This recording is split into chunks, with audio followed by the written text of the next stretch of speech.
Today we will be talking about hip reconstructive surgery 101.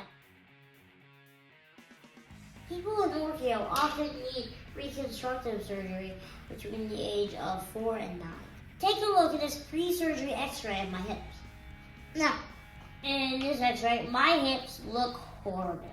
As you can see, they're coming out of their sockets. Take a look at this x-ray. This was after my hip surgery and looks much better. My hips are in their sockets and they look amazing. Today we're talking about hips. I'm going to demonstrate my hip by using this arm. This fist is the femoral head. And the people that have Morquio, their femoral heads sit up right. That's a problem. That makes them not covered by the acetabulum. Take a look at this x-ray. Can you see how the femoral head is not all the way covered? That makes it painful. This is the problem that we want to change with the hip surgery. The goal is to get the femoral head fully covered by the acetabulum. And just in the right angle. There are 2 different ways to do this surgery depending on how your hips look. Dr. McKenzie often decides once he's in surgery. They both have the same long-term outcome. The surgery usually takes 5 hours, and usually it will be done on both hips at the same time, and you cannot bear weight on your hips for 6 weeks after the surgery.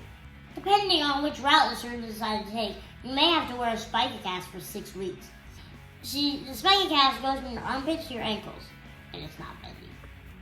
But if you don't have a spica cast, you still cannot bear weight for 6 weeks.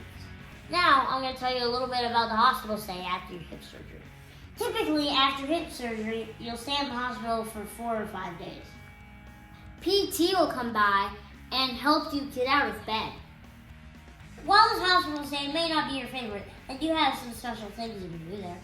Dr. McKenzie comes to your room, Special events. and prizes. So it's not all bad. Besides, you get all the food you want. The team at the hospital will ensure you have what you need to go home. Like stuff to help you go to the bathroom, a wheelchair so you can lay down, and stuff so you can ride in the car comfortably. And socks. The best. After 6 weeks at home, you have to travel back to the hospital. And then the next process starts. This spica cast cutting. When we do your test off, you'll be so sure. This starts the rehab process, which includes physical therapy, leg bending, more leg bending, And more. and a bunch of pain. But it's all worth it. The process is going to take several months, but then it will be better than ever. I hope you enjoyed this production of Morquio, my brother and me. Until next time, thanks for watching.